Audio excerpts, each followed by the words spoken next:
আবারও আজকে নতুন রেসিপি নিয়ে চলে এলাম। দেখলেই বুঝতে পারছেন আজকে আমি কি রান্না করব। আশা করি সকলেই ভালো আছেন। আজকে আমি কাঁচকলা সিদ্ধ না করেই কোপ্তা করব। দুটো কাঁচকলা নিয়ে নিয়েছি, ছাড়িয়ে ভালো করে ধুয়ে গ্রেট করে নেব।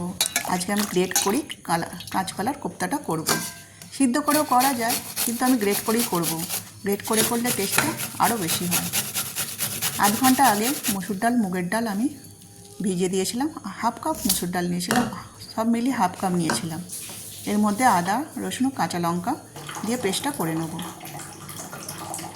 আলু সিদ্ধ দিয়েও করা যায়, কিন্তু আমি আলু দিলাম না, ডালটা দিয়েই করলাম। ডালটা দিয়ে করলে আরও টেস্টি হয়। ডালটা কলার মধ্যে দিয়ে দেবো।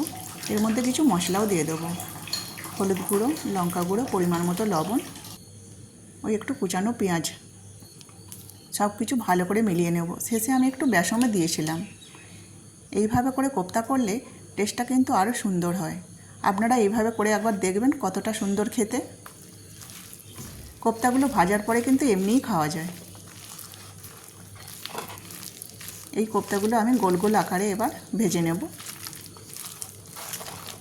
বিভিন্ন শেপেই কিন্তু কোপ্তা করা যায়, আমি গোল গোল আকারেই করলাম।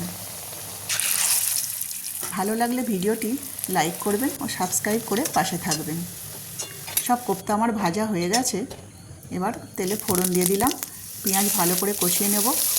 এবার দিয়ে দেবো একটু পরিমাণ মতো লবণ ও চিনি, আদা রসুনের পেস্ট, দুটো টমেটো পিউরি করেছিলাম সেগুলোও দিয়ে দেবো, জিরে গুঁড়ো, লঙ্কা গুঁড়ো, ধনে গুঁড়ো, কাশ্মীরি লঙ্কা গুঁড়ো, সব কিছু মশলা দিয়ে ভালো করে কষিয়ে নিয়ে আমি জল দিয়ে দেবো।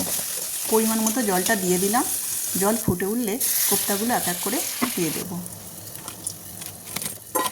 একটু চাপা দিয়ে দেবো। একটু ধনেপাতা নিয়ে চলে এলাম। শেষে একটু গরম মশলা আর ঘি দিয়ে আমি গ্যাসটা অফ করে দিলাম। দেখুন কতটা সুন্দর দেখতে হয়েছে। কোপ্তা আমার রেডি হয়ে গেছে, দেখলেই কিন্তু খেতে ইচ্ছা করছে। শেষে ধনেপাতা দিয়ে দিলাম। এই কাঁচকলার কোপ্তা ভাত দিয়েও খেতে পারেন, আবার রুটি দিয়েও খেতে পারেন। ধন্যবাদ।